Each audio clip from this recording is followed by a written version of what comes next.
I am a 40-year-old man, and my wife, Miley, is 38 years old. We tied the knot 5 years ago, but our love story began at the wedding of my friend Noah. On that special day, I attended as a groomsman, while Miley took part as one of the bridesmaids.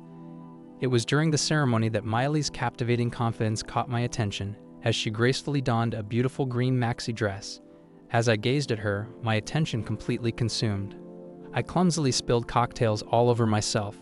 It was a comical moment that caught Miley's eye, and we burst into uncontrollable laughter together.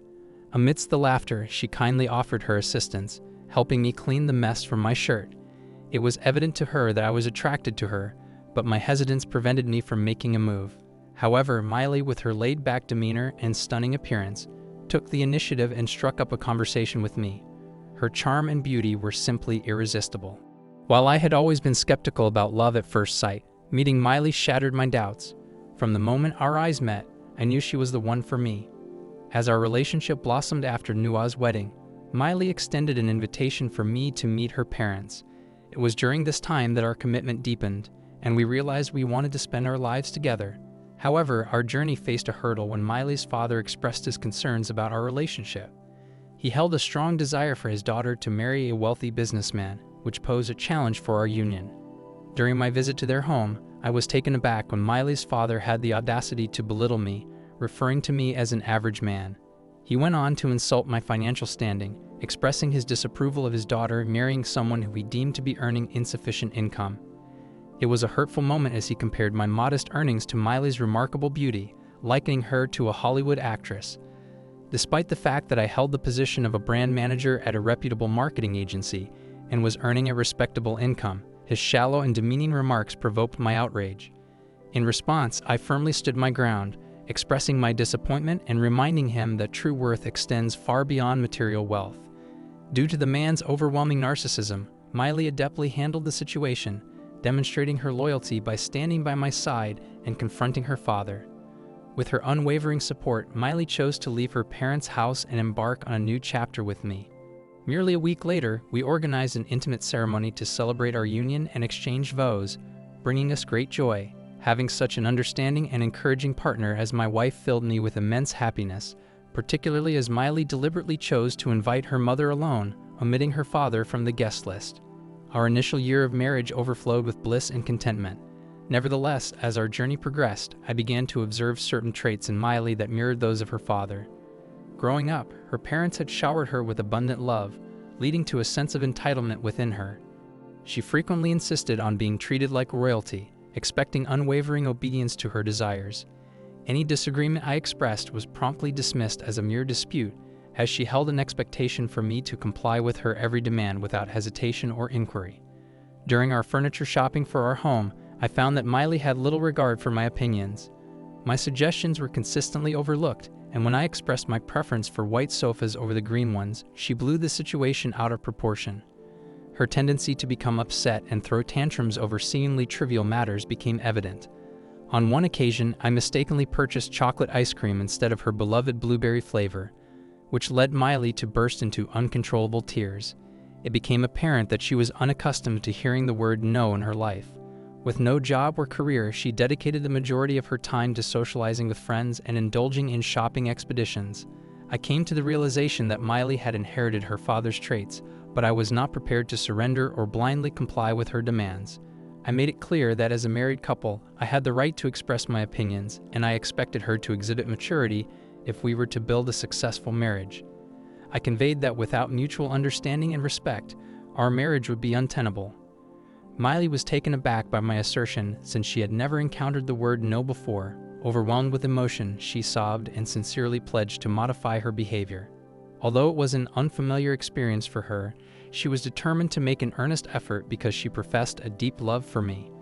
Recognizing that her father bore responsibility for her spoiled demeanor, I chose to grant her an opportunity for growth, driven by my own love for her. Miley began taking gradual steps to demonstrate her commitment to patience and kindness towards me. She secured a part-time job and enrolled in a course, showcasing her willingness to take responsibility and contribute to our lives, rather than spending her days socializing with friends. She made the effort to accompany me when we met our mutual friends, Noah and his wife, Emily. While Emily had been Miley's childhood friend, she starkly contrasted with her in terms of personality and demeanor. Miley's childhood friend, Emily, presented herself as a composed, mature, and intelligent woman, providing a stark contrast to Miley's previous behavior. As Noah was my closest friend, we frequently engaged in collaborative efforts, working on various business ideas together. This led to frequent visits between our households. Through our unwavering dedication and hard work, Noah and I successfully launched our product, which translated into substantial financial gains. As a result, we transitioned from residing in cramped apartments to spacious, comfortable houses, marking a significant improvement in our living conditions.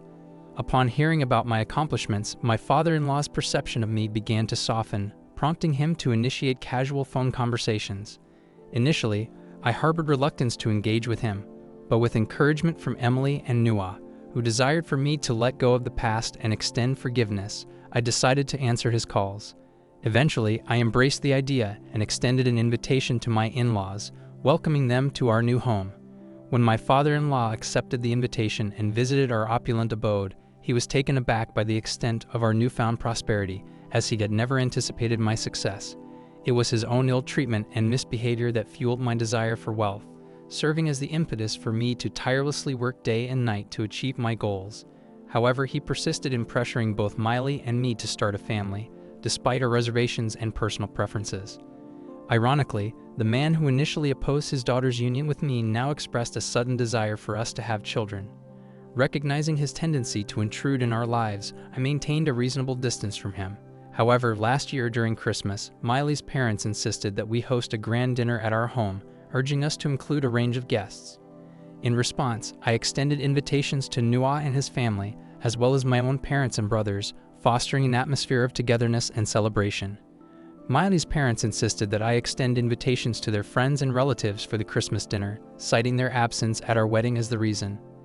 It became evident that their motivation was not solely to introduce their son-in-law to their acquaintances, but rather to showcase their connections and display our lavish house and wealth. Despite their desires, I declined to invite a large number of people, choosing instead to maintain a more intimate gathering. Nonetheless, Miley did invite a select few of her parents' friends and relatives to the dinner. During the Christmas dinner party, my parents and Noah's family arrived dressed in casual, yet appropriate attire for the occasion. However, I was taken aback when Miley's family appeared in overly formal and extravagant attire, as if they were attending a wedding rather than a casual gathering. To my surprise, friends and relatives of my in-laws began to act as if they were in their own home, dancing and utilizing our space without restraint. Miley had chosen to wear a short black dress, and the lively atmosphere had transformed our home into a bustling party scene, resembling more of a bar than a traditional Christmas dinner. This stark contrast to our usual quiet and simple family gatherings left me feeling uneasy. Observing the turn of events, my parents, who preferred a more tranquil atmosphere, made the decision to depart early, sensing that the gathering had evolved into something more akin to a disco than a traditional Christmas celebration. As the evening progressed, my father-in-law busily showcased our house, cars, and various possessions to his friends, while their children joined Miley on the dance floor. Meanwhile, Noah's family and I remained focused on enjoying our dinner and paid little attention to these unfamiliar guests. After our meal, Noah and Emily decided to leave early, having fulfilled their obligations for the evening. Feeling deeply dissatisfied with the party's turn of events, I expressed my frustration to Miley, emphasizing the need to bring the gathering to a close. Understanding my sentiments, Miley reassured me that she would take charge and asked me to retreat upstairs for some rest. Battling a pounding headache and growing anger towards Miley and her parents' eccentric friends, I locked myself in my room and sought solace in sleep. Awakening around 3 a.m. from a disturbing dream, I noticed Miley's absence beside me. Curiosity piqued, I decided to descend the stairs to investigate. To my astonishment and growing anger, I found the entire house shrouded in darkness, devoid of any illumination. The unsettling revelation awaited me as I discovered the lingering presence of the previous guests, who were now leisurely lounging on the carpets and sofas, seemingly undeterred by the late hour. Furious at this discovery, my frustration mounted further. Unable to locate Miley or her parents in the main living areas, I expanded my search to other rooms within the house. Eventually, I discovered her parents fast asleep in our designated guest room. Growing more concerned, I decided to call Miley's phone in an attempt to determine her whereabouts. As the ringtone echoed from within the house, I realized that the sound was emanating from another guest room. Sensing something amiss, I swiftly disconnected the call and cautiously entered the room to investigate. As I opened the door, a wave of shock washed over me when I found Miley alone in the room with an unfamiliar man engaging in a highly inappropriate situation. Overwhelmed with anger and disbelief, I instinctively reached for my phone, capturing video evidence of the scene before me. In a fit of rage, I confronted Miley, dousing her with water, causing her to be taken aback by my sudden presence as she had assumed I would be asleep and unaware until the morning. I punched the guy and threw him out of my house after yelling and making a scene. When Miley's parents and other guests woke up from my shouting, Miley's father explained that it was all a misunderstanding and that the man was his friend's kid. I told him to shut up. When Miley cried and begged me to give her another chance, I slapped her. However, her father persisted in offering feeble explanations, downplaying the severity of the situation and insinuating that I was overreacting. His entitled demeanor became increasingly apparent now that I had attained wealth, as he seemed appalled at the mere thought of me leaving his daughter. He proposed that, as a family matter, we should address it in the morning, sparing our guests the spectacle of a public confrontation. Reaching my breaking point, I no longer had any concern for the guests or my unfaithful wife. Therefore, I decisively ushered them all out of my house, even though it was the dead of night. Subsequently, I took the necessary steps to end my marriage by mailing divorce papers to Miley. The process of finalizing the divorce took months, during which time Nua and my other friends stood by me, offering their support. Unfortunately, my greedy father-in-law attempted to manipulate and extort money from me. However, I was fortunate enough to possess irrefutable evidence of his daughter's infidelity, which ultimately worked in my favor. Despite Miley's persistent pleas for another chance, acknowledging her affairs and expressing remorse, I remained resolute in my decision. While she attempted to shift the blame onto her father, assuming that by doing so I would easily forgive her, I recognized that accepting responsibility for her actions was crucial for true growth. While I had initially given her opportunities due to her entitled behavior stemming from her upbringing, the betrayal caused by her infidelity was a breach of trust that I couldn't overlook. However, I found it challenging to forgive infidelity, as I firmly believe that it is a conscious choice. Miley, being a grown woman, was well aware of the implications of her actions and must take responsibility for them. It became evident that Miley's relationship with her parents was strained, largely due to the stark contrast between the affluent lifestyle she had become accustomed to with me and the dynamics of her upbringing. Despite Miley's persistent attempts to contact me, I have firmly decided against any possibility of reconciliation. I have found happiness in my life, having started a relationship with Nua's sister, and I am genuinely content with the way things are. Now for the top comment. I'm sorry for what you went through. Sometimes being alone is far better than being surrounded by individuals who exhibit greed and entitlement. The presence of such people can be incompatible with one's own values and can disrupt any sense of harmony or coexistence. Thank you all for taking the time to listen to today's story. If you enjoyed listening, please feel free to like and subscribe to help the channel. Also, comment below on what you think about the story. Take care.